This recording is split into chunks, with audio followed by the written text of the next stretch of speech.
નમસ્કાર, હું છું અંજલિ રાવલ અને તમે જોઈ રહ્યા છો કેટીવી ન્યૂઝ ગુજરાતી। આજની તારીખ 7 સપ્ટેમ્બર 2025 અને દમદાર ખબરમાં અમદાવાદથી સમાચાર મળ્યા છે કે દેશભરમાં આજરોજ ગણેશ વિસર્જન કરવામાં આવી રહ્યું છે। ત્યારે અમદાવાદ જિલ્લાના વિરમગામ શહેરમાં પણ ડુમાળા રોડ કોરી તલાવડી ખાતે ગણપતિ વિસર્જન કરવાની વ્યવસ્થા કરવામાં આવી હતી।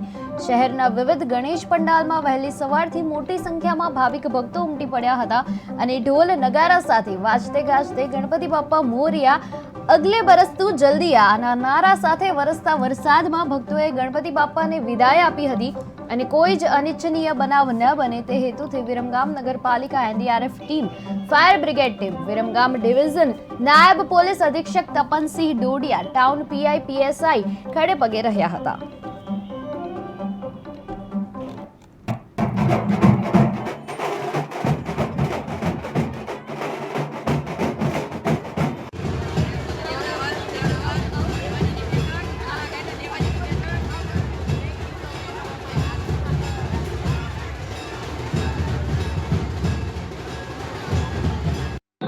ગણપતિ બાપ્પા મોરિયા।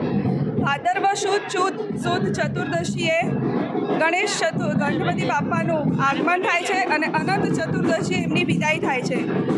જ્યારે લક્ષ્મીબાગ સોસાયટીમાં અમારા લક્ષ્મીબાગ પરિવાર દ્વારા આશરે 16 વર્ષથી અમે બાપ્પાનું આગમન કરીએ છીએ અને એમની વિદાય પણ આપીએ છીએ।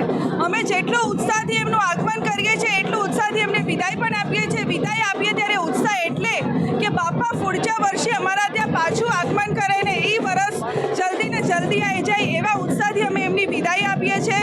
ત્યારે લક્ષ્મીબાગ પરિવાર દ્વારા અને અમારા સર્વ ગણેશ ભક્તોને હું ગણપતિ બાપ્પાની શુભકામનાઓ પાઠવું છું અને જેવા દરેક કાર્યમાં સૌથી પહેલાં બાપ્પાની પૂજા થાય છે એવી જ રીતે દરેક ભક્તોને એમના જીવનમાં જે પણ શરૂઆત થાય એ સફળ થાય એવી આશા સાથે ગણપતિ બાપ્પા મોરિયા ફૂડચા વર્ષી લવકરિયા।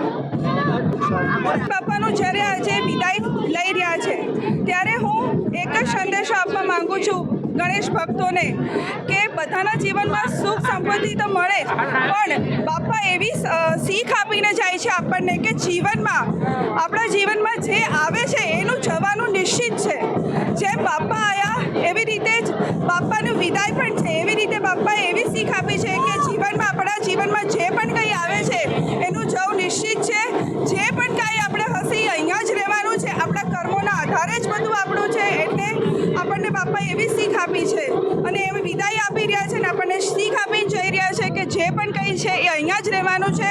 એટલે કર્મોના આધારે જ બધું છે। કર્મો કરતા રહો અને સુખ શાંતિ રહે એવી આશા બધા